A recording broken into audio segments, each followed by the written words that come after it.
Coaching Success Radio, welcome to the program. Quick introduction today, and then we're going to go right into the information because there's a ton of content to give you today. I have an amazing guest with me, Adri Kyser. She is a remarkable young lady. She is a coach, been a coach for about 15 years, served hundreds and hundreds of women and helping them make radical transformations in their life. She's an international yoga instructor. You're going to find out all about her story.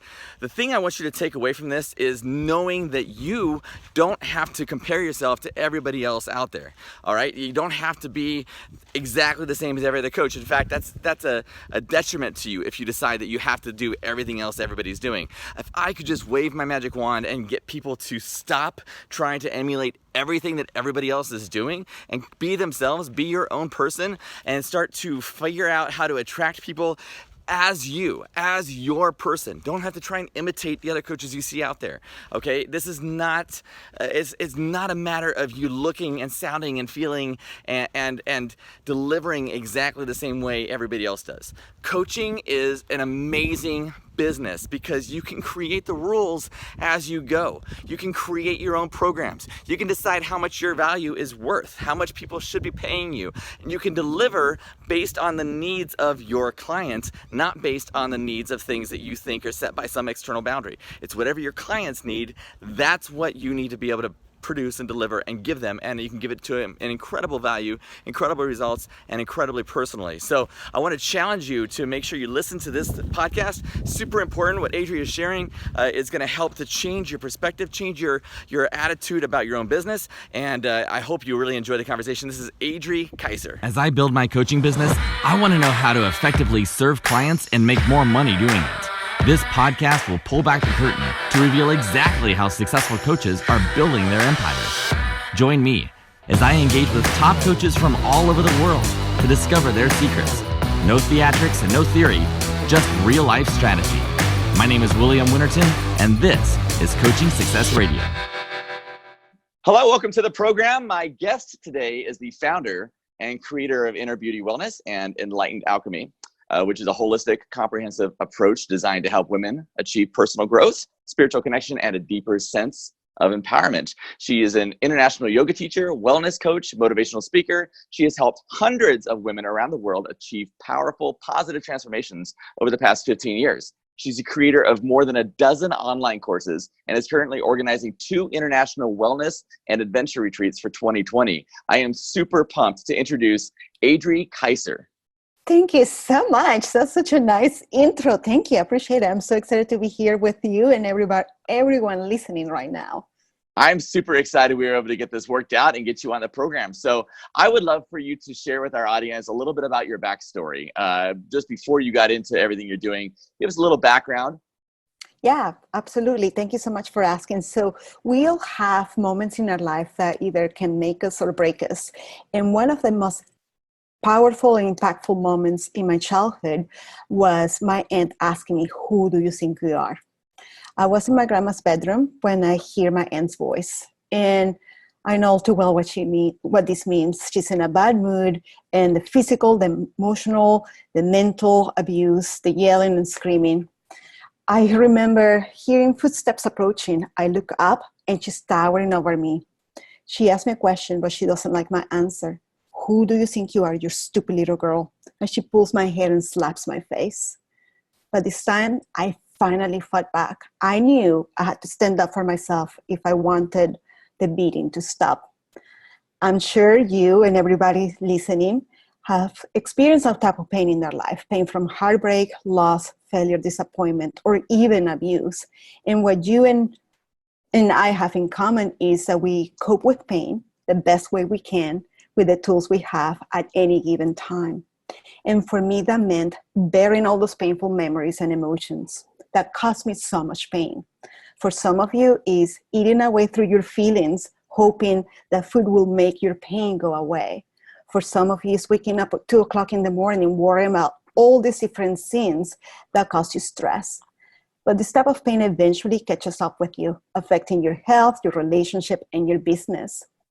After suffering from chronic pain for over a decade, trying all these different conventional treatments just to get temporary results, I knew I had to go deeper. I knew I had to address the physical, mental, emotional aspects of myself and not just the physical pain. I didn't want a future where I had to be taking medication like I was eating candy just to find temporary relief. And that's when holistic wellness became part of my life. I believe that physical, mental, emotional wellness is essential for optimal health, happiness, and a life full of purpose. So for the past 15 years, I've helped over 4,500 men and women worldwide release negative patterns and heal from past emotional hurts so they can step fully into their power, transforming their pain into purpose and their fears into confidence. And during this work, I found 4 key components to long-lasting health, happiness, and fulfillment. And they are: number 1, physical health, how you take care of your body. Number 2, mental wellness, how you perceive the world. Number 3, emotional intelligence, how you experience the world. And number 4, spiritual connection, how you feed your soul. These 4 pillars are the foundation of what helped me heal from the inside out and become pain-free, overcome obstacles, overcome these limiting beliefs, but also they form the foundation of everything I do when it comes to holistic wellness and helping others step fully into their power as well. That's a powerful story and a really strong why, as people would say, of why you got into this. So you've been doing this for 15 years, coaching people through it. Yes. How did you start that process? How did you decide how to start a business of this coaching and get that rolling? Yeah, so it was very organically. So I was born and raised in Caracas, Venezuela. And since I was a little girl, I always wanted to make a difference. And now I understand why. Somebody that was bullied and abused as a child wanted to be like, no, once I was able to kind of come out and let my family know what was happening, I wanted to fight for the underdog. So I went to law school for a few years. But when I moved to the US, my path took me to a whole different direction. I started yoga classes because I was suffering from intense chronic pain that got intensified by taking care of my grandma and all the different stuff. So through that, I never planned to teach or speak in public, because when I moved to the US back in 95, I encountered racist remarks about my accent. I was called stupid, ignorant immigrant, and you can imagine. So I was so self-conscious, I didn't speak in public to anybody except my husband and my mom for 3 months, until one day I said, you know what? I'm bilingual. So it wasn't something I planned to build this coaching career. I didn't plan to become a yoga teacher. Actually, I was planning to become a lawyer. But in my process of healing myself, I started to encounter other people that were in similar situations. They may not have the same exact story of abuse I had, but they have similar stuff. They have belief systems of like, they didn't feel good enough. They didn't feel like they belong. They didn't feel like they fit in. They had chronic pain. And what many people fail to realize, that our emotions in our belief system can eventually cause physical pain. That's why for me, all those conventional treatments only gave me temporary results, because I didn't get to the root cause of my pain until my son was actually about the same age I was when the memories of my own abuse occurred, when I finally stood up to my aunt. And that's when my family found out, because before that, nobody knew the abuse was going on. So I started my business in holistic wellness from the need to help other people, to recognize that they were going through similar situations and I had the tools to help them. But it wasn't something like, oh, I'm going to start my business. I've been blessed, though, that one step led to the other. And one thing I want to emphasize, that we are all meant for greatness, and we all have unique gifts and talents. There are a million doctors, there are a million teachers, there are a million podcasts, there are a million books, there are a million whatever, but only you are able to share your gifts and talents the way you do it. And it's all about taking inspired action. If my own doubts and fears would have held me back, I wouldn't be here with you today. So I had to recognize those moments where I call divine intervention, when something happened and I recognized it and said, yes, I'm afraid of doing this, but I'm going to do it anyway. And that led to me traveling the world and leading conference and retreats and events and teacher trainings in a language, mind you, that's not my main language, right?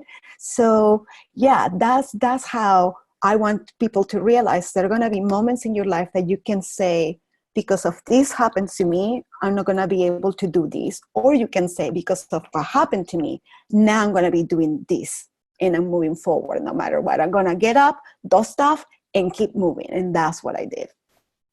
That's wonderful. I know that a lot of our listeners are actually, I have a lot of listeners who are immigrants. A lot of listeners live in other countries so we're all over the world. And I love hearing your story of exactly what I was going to just say something like that, but you said it so well about you can use your story to either keep you back or you can use your story to propel you forward.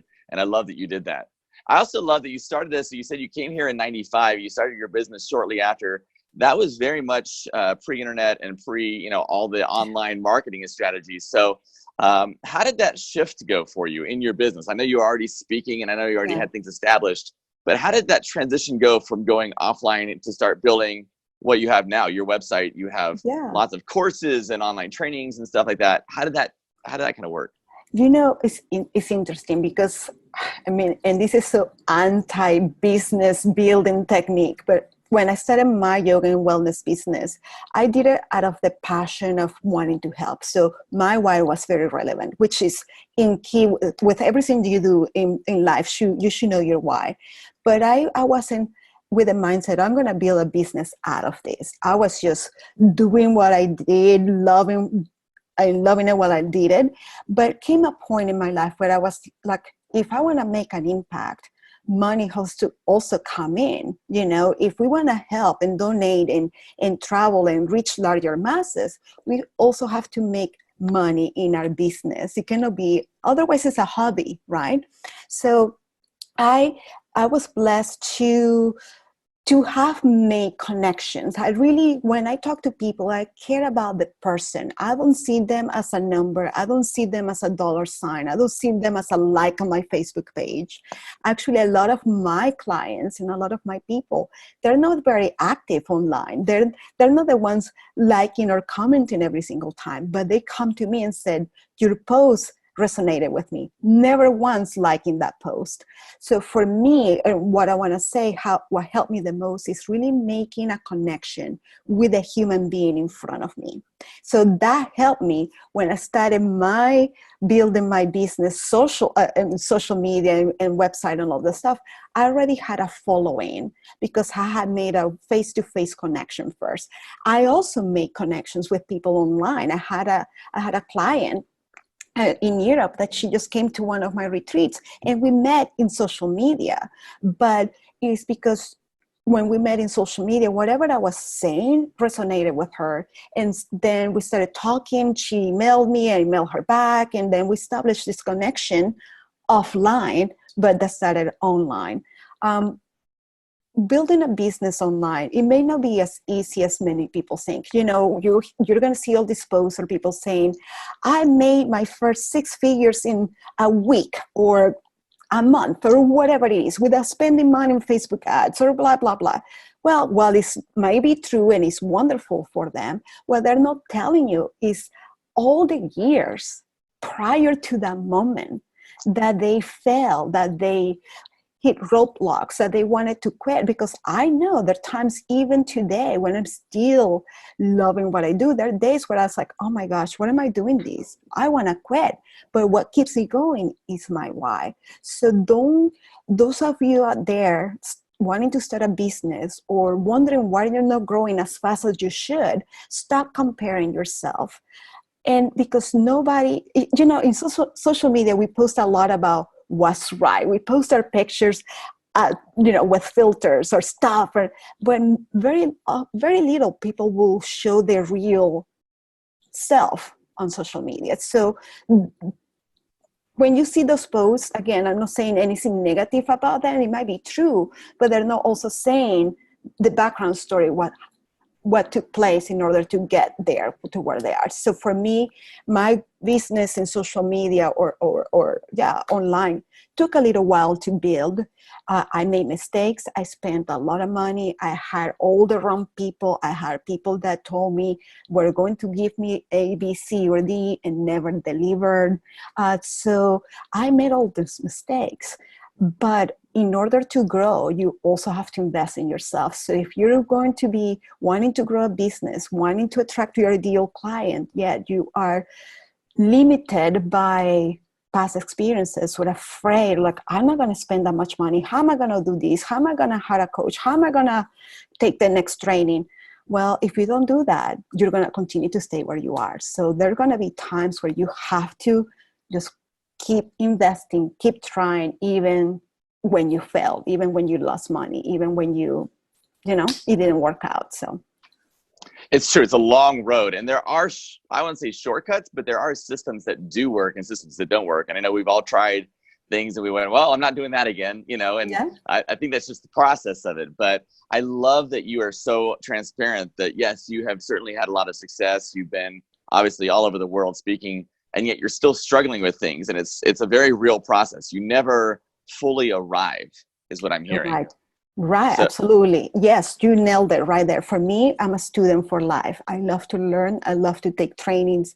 If I could have probably bought one house or maybe two houses with the amount of money spent in my personal development, in my business. But I don't want to be the person that says, here, I have arrived, because I always want to grow and evolve. If you're not growing and evolving, you are stuck or you're dying. So same applies in your business. Every time you get complacent, something happens to shake things up. So yes, absolutely. It's always growing and evolving.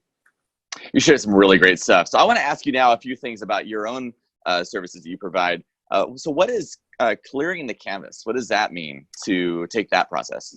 Yes, I love clearing the canvas. So clearing the canvas is a term I use when I'm working with my clients in relationship to mental wellness. So clearing the canvas is a definition, or I define as the process of releasing and letting go of negative patterns and beliefs that hold you back, so you can cultivate a positive mindset moving forward.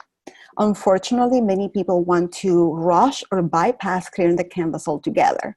I'm sure many of you guys want a thriving business, a successful career, more money, better health, lose the extra weight, find a soulmate. And I'm here to tell you that in order to get all of those things, you have to do your inner work. Because what happens on the outside is a reflection of what's happening on the inside. So your mind is a powerful tool that can create wonderful things or hold you back big time. On an average, you have about 70,000 thoughts per day, yet only 10% of those are original thoughts, meaning 90% are repetitions of the thoughts you had the day before, the week before, the month before, and so forth. This is why becoming aware of the qualities of your thoughts is so important, because your thoughts become beliefs and your beliefs become your reality. What is a belief? A belief is a thought that you continue to think over and over and over. Think of your beliefs as lenses of how you perceive the world.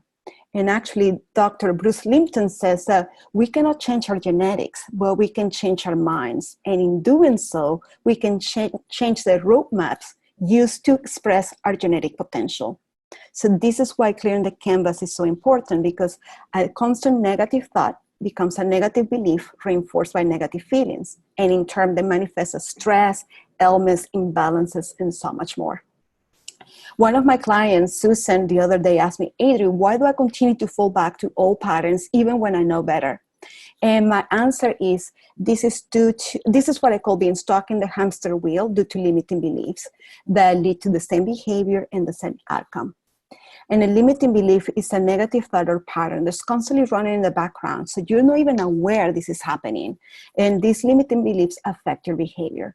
As an example of a limiting beliefs is, I'm not good enough.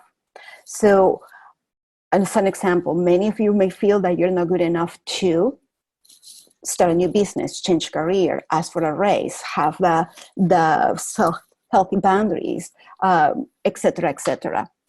And these limiting beliefs can be developed at an early age due to learned behaviors, generational DNA, cultural beliefs. Some limiting beliefs are developed due to past experiences, current situations, or even location. But the good news is that we can all have the opportunity to release and clear these limiting beliefs.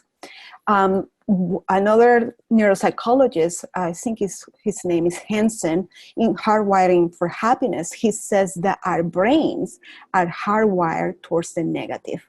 So we can have 10 experiences in a day. 5 of them are neutral, 4 are positive, and 1 is negative. Chances are you're going to think about the negative experience more than once, especially before going to bed. So here is when we realize that we have the power to start training our brain to see the good and diminish or minimize the tendency to move towards the negative. One simple exercise I gave Susan, and that everybody listening can do right away, is to start a journal practice where they write down their dominant thoughts and feelings that they're having on a regular basis. Why is this important? Because awareness is key. You cannot change something that you don't know needs changing. It's almost like being in a dark room that's messy and yeah, it's horrible, but you don't know about the mess because the lights are out, right? So I believe in the power of clearing the canvas so much that I created a workbook called From Limited to Limitless that I designed to help the women I work with so they can become aware of their limiting beliefs. Every time I do podcasts or talks or in my own retreats, when I talk about this workbook, people want them. And I want to share them with your audience if you think that will be helpful. That'd be wonderful. So Perfect. tell us a little bit about the book itself. Yeah, so there you're going to find some really good questions in a preface of like, what are some of the limiting beliefs that hold you back? And you'll have actionable steps that can help you become aware of them. And I usually open about 2 calls per month. I do like a free 20-minute call per month for people that are interested to learn more about what they learn in the book, how they apply the information and how to use the information to now become aware and release those limiting beliefs. So again, rewiring their brain from the negative into the positive. And that's why this book is so powerful. So I'll give you the link so people can just download the workbook and have access to it.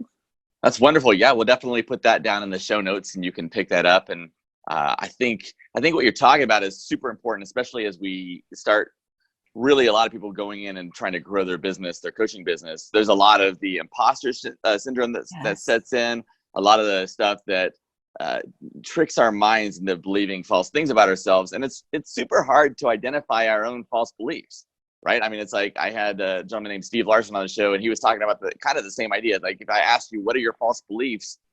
I don't have any. Like they're my beliefs, right? There's no like, so to identify those and pull those out is super important. So thank you so much for offering that resource. That's incredibly valuable. Yeah, you're absolutely right. And you're welcome. Yes. I mean, if we knew we had these limiting beliefs, we would do something about it. But oftentimes, like I said, they're running in the background without you even knowing that you have them. It takes awareness. It takes somebody else being able to guide you through the process. That's why coaches have coaches. That's why professional athletes have coaches. That's why doctors have doctors and mentors have mentors, because we always go as far as we can. And then we have these blinders that prevents us from seeing other sins. So again, we cannot change something we don't know that it's changing. That's why awareness is so important.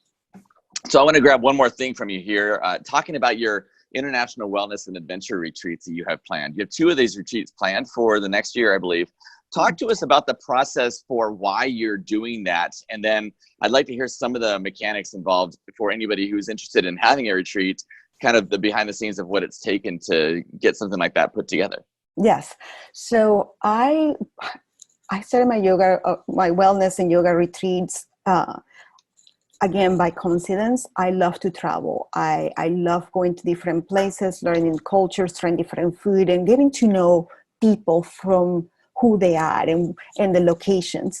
So I remember having students of mine coming in and say, I had this amazing vacation, but the yoga classes or Pilates classes were terrible, or they were amazing, but the locations were horrible. I heard stories of people going on retreats, and when they're buying it here online, they're beautiful, and when they show up to the location, it's terrible. So for me, it was a no-brainer to combine what I love to do, the wellness aspect, the yoga practices with traveling and having amazing experiences. So my wellness retreats I start with leading the yoga classes in the mornings, and they're optionals. And then we go on excursions. We explore the area where we are. Depending on where the location, we either go to orphanage or schools and make donations, experience the local people as well. So my retreats are a combination of luxury, connection with like-minded people at a fraction of the cost that costs them to do that by themselves. Like, I just came back from Ireland. We had a private state. I stayed in the room where the King of Norway stayed. We had a private chef, we have staff, and we were taken care of so well.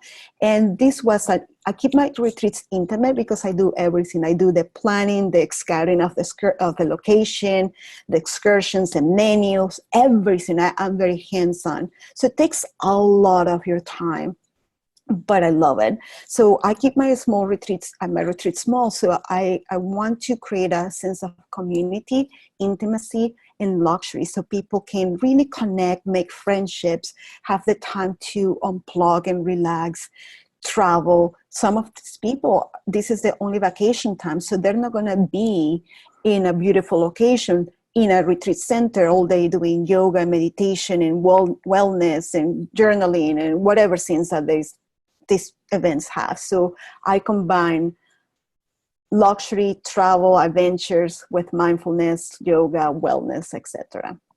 And the upcoming retreats one is in India in October 2020, and the other one will be in June. I'm still deciding between 2 locations in Europe, so stay tuned for that. But usually, like I said, India is going to be an exception. India is about 10 days. Usually they're 7 days. It's just in India we're gonna visit the Taj Mahal, the Red Fort, the Lotus Temple. We're going to go to different locations and just really immerse in the culture, have time to get some treatments and massages, and really have time to heal and just experience something different. So that's in a nutshell what I do and why I do it. Adri, that sounds fantastic. That sounds wonderful. I want to thank you so much for coming on the program today and sharing basically just a ton of your story, but then also a ton of how your business works and a ton of your passion of why you're doing this.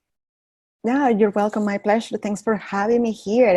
And I can't wait to stay connected and see more about your podcast and your stories and your success and your growth, and also connect with their audience. I want to see where they are and how you're helping them as well. Absolutely. Well, we're going to have all of your information down in the show notes, and I want to encourage everybody to reach out and connect. I think she's got amazing resources. Again, check out the free link down below for your resources as well. If they wanted to connect with you, what is really the best way to reach out to you directly? Either through social media and Facebook, just, they can send me a message and just tell me like they came from you, etc. Because I get a lot of requests and messages, so I have to make sure they're legit. Or simply go to my email, adri@adrikyser.com. So if you go to my website, you can also, there's a contact button there, so adrikyser.com. So either email or social media will be the fastest ways to connect with me. Wonderful. Adri, thank you again and have a wonderful day. Thank you. Bye-bye. Wow, that was awesome. Thank you so much for tuning in and checking us out. New episodes are coming out every few days, including lots of conversations with massively successful coaches sharing their secrets with you. So be sure to subscribe to our podcast and YouTube channel so that you don't miss out. And if you're looking for a way to start making serious money from your coaching, you need to check out my free training. It's at williamwinterton.com. I lay out the step-by-step on how to start making 5 figures a month in the next 60 days. Check it out, williamwinterton.com. I'll see you next time.